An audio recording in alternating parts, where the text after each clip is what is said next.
Hello, now we will talk about for loop, and this time we will be working with the list. So we have discussed the list in the previous chapters.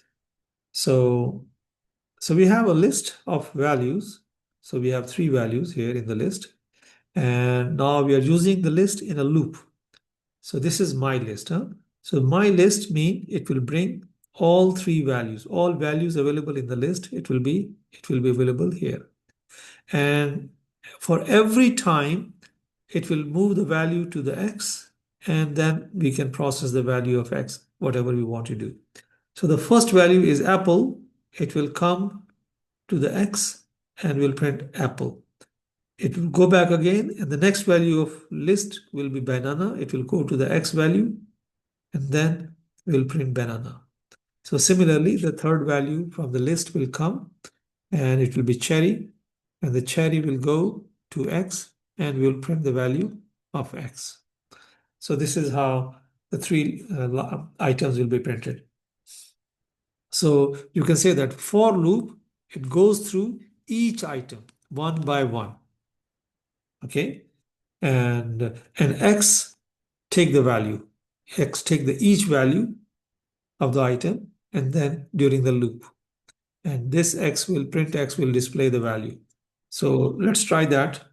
So if I have something, I say my list is equal to, this is my list. I say apple, this is for banana, and this is for cherry, and this is for banana, and this is for apple. So this is my list. And I say for x is a variable that will read the value in from my list.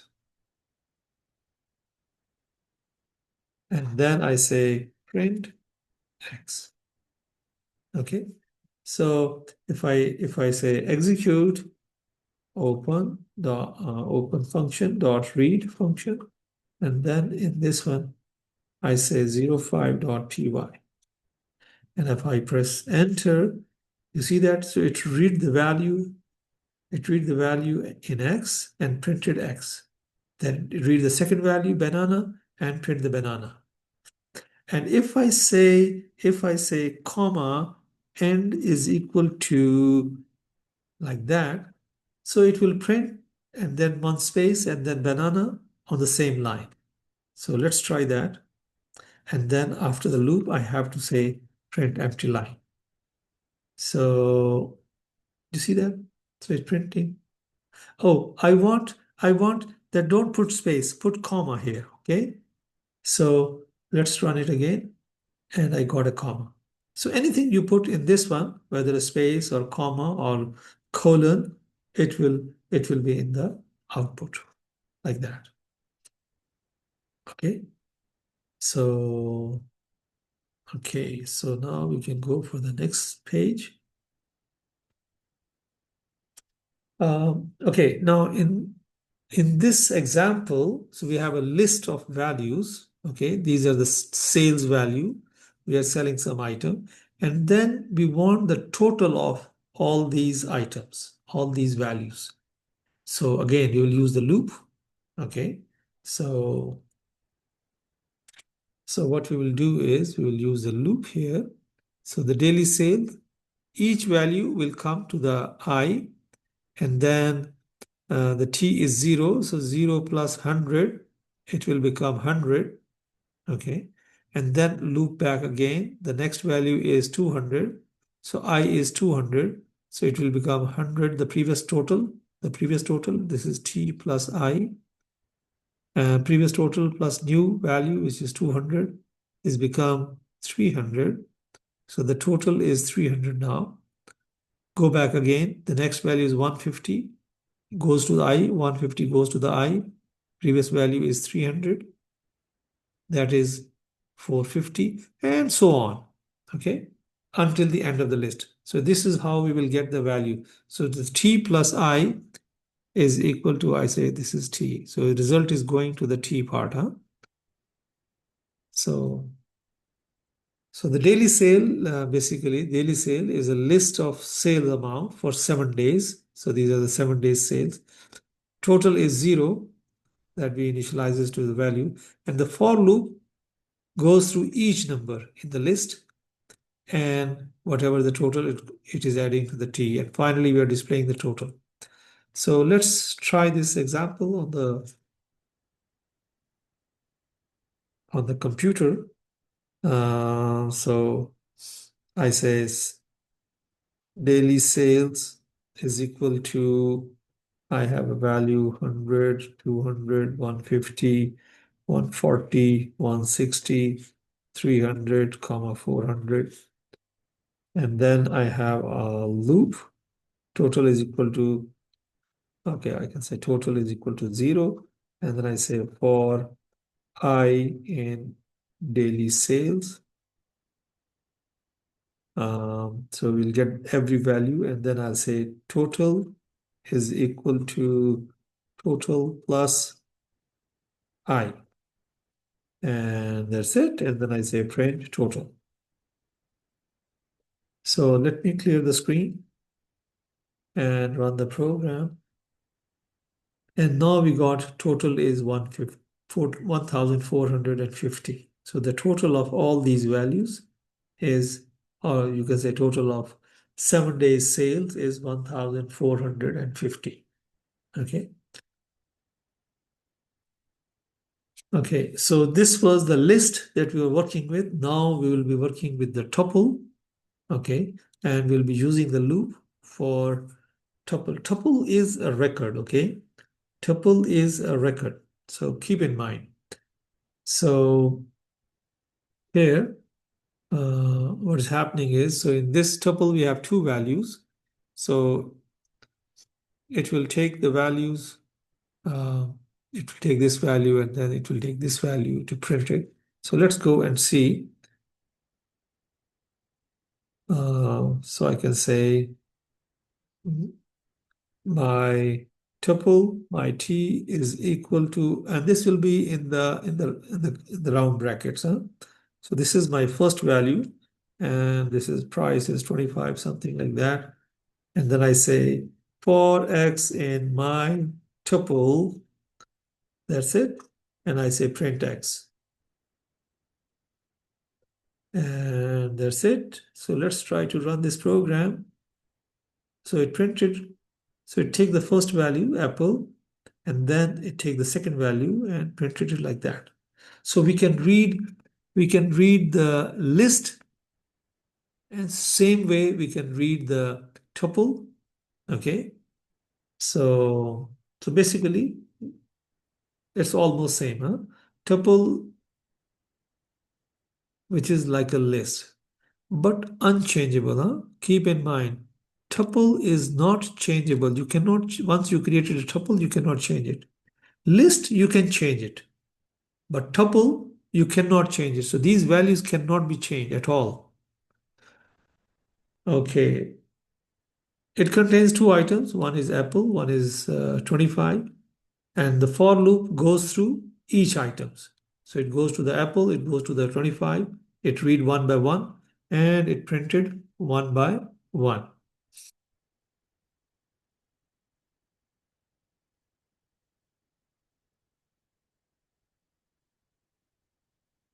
Okay, so now we'll talk about loop for the dictionary. Okay, so we have a dictionary. So dictionary is always having a value like a keep here value.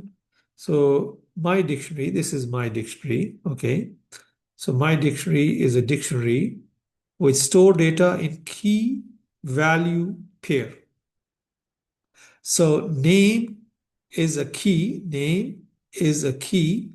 and apple is a value. Apple is a value. So this is the key, this is the value. Similarly, category is a key. The first thing is always a key, and this is the value.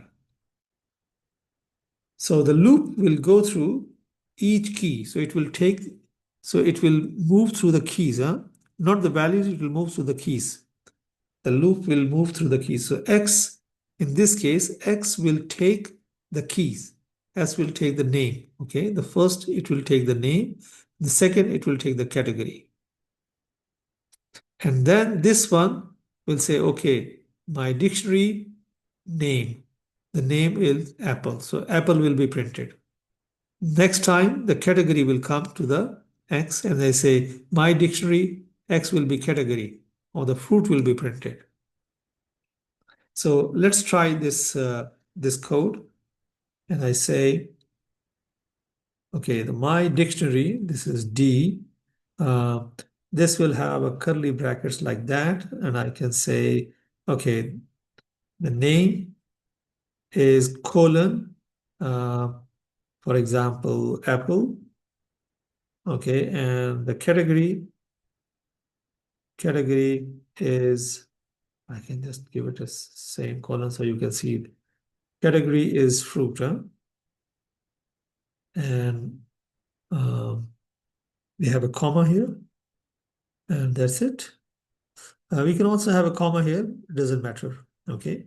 And now I can say for X in my dictionary, so it will read the first value, the first key, that is name, and I say, okay, the my D has, and this is the index, huh?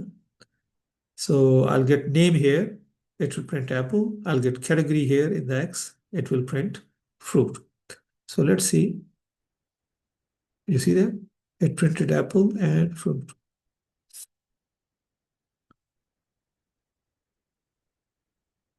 Okay, now let's see the next page. Okay, display the set. So we are going to use a loop to display the set. Okay, this is my set. Set always be in the curly braces, like your dictionary. But dictionary has a key value pair, but this one is just a one value. Huh? So the set has three values, and it will read the first value, put it into the X, display the value. Loop again, get the second value, put it into the X, and print again. So that is how. And keep in mind, my set is a set, which is a collection of unique items. You cannot have a duplicate item in this area. Okay. So set do not keep the order. Order is also um, not, so is not, you can say that order is not important, or things will not be in the order. You are expecting some value and the computer may display unexpected value. So item may comes out of any order. The loop goes through each item in the set, that is fine, and X will get the item, and then print X will display the item. So let's try the code. This is my set, okay, and my set will have three values. For example, apple, banana, and cherry. So these are the three values that my set will have. And I say, okay, for loop, for my set, and X. So it will take the first value, it will put it into the X, and I'm displaying the value of X. So I should be getting the uh, apple, banana, and oh, I was expecting apple, banana, and cherry. Can you see that? What happens here? Cherry, banana, apple. Okay, guys. So you have to respect this part. Set do not keep the order. Huh? So item may come out in any order. So item may come out in any order. So that is what is happening here. Okay, now we are looping with the string. So we are going to use loop for the string. Now, if you see that, this is a value. This is a value for the apple. That is apple string. Value of the string. And what will happen in this case, it will take single letter, single character, and it will put it into the X. Then second letter will come and it will go to the X because this my string has apple. Okay, so it will take one by one value, huh? One by one value, and it will print one by one value. So what is happening here? My string is a string containing the word apple. That is fine. A string is like a sequence of character. Yeah, it is a sequence of characters. The loop go through each character one by one. So it will go through each character one by one. So when I will print, it will print A, and then it will loop again, get the P and L and E. It will print one by one letter like that. So let's try that. So I say my string is equal to apple. Okay. And now I have a for loop X in my string, colon, and print X. Now, if I just run the code, it will print A, P, P, L, E in every single line. So it is reading each character one by one. So this is how, okay. Another thing I just want to tell you here, guys, uh, this is my string, okay? So since we can read one by one character, so if I say my string, for example, if I say my string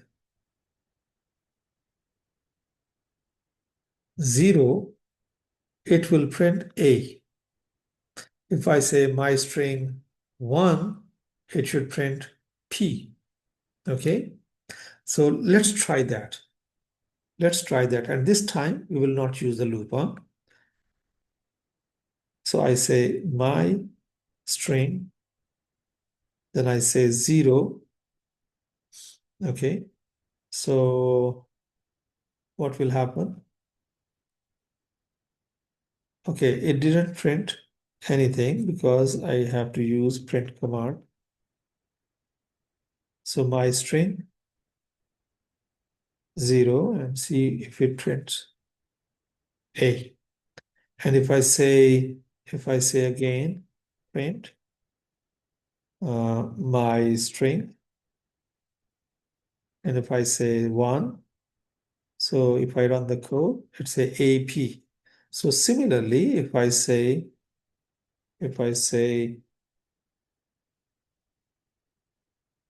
2 and a 3 and a 4, so it should print apple. Okay. Now, what is the length of the string? I have function length. I can say my string. So the length of my string should be what it should be. I didn't print the length, huh? I have to use the print statement. So what should be the length of my string? Is 5. Okay. 1, 2, 3, 4, 5. So now, how can I use this one in a loop? So interestingly, if I use a for loop, as we said, X, okay, in, then I say length of my loop, huh? The length of my string. So we have a function range, ranges or range, we'll see inshallah. And loop, and then I can just use, these are all repeating statements, right? So I can remove the repeating statement, I keep the 1, and this one I can change the 0 to X variable. So the length will be 5, so it will take the value 1 until it will display me. Okay, you see that? So in the range is actually 5. 5 minus 1. Actually, it will be 5 minus 1. So let me clear the screen. So the length is 5, okay? Length is 5. Length is 5. But in this range, it will be 5 minus 1. That is 4. So it will start from 0. So 0 to 4 is actually 5. So this will be 0. 0 will be, as we have seen, 0 will be A. 1 will be this part, and 2 and 3 and 4. So that is why we are having 0 to 4. So it is printing the same result, which is printing by this one. Yeah. Here we are reading the 1 by 1 value, 1 by 1 character. And here what we are doing, in this case, we are using the index. We are using the index of Apple. So this is 0, this is 1, this is 2, 3, 4 location. So we are using the index to get the value from the string. So I hope it is clear. You can practice by yourself. Thank you very much. And I hope to see you again in the next video. Assalamu alaikum wa rahmatullahi wa barakatuh.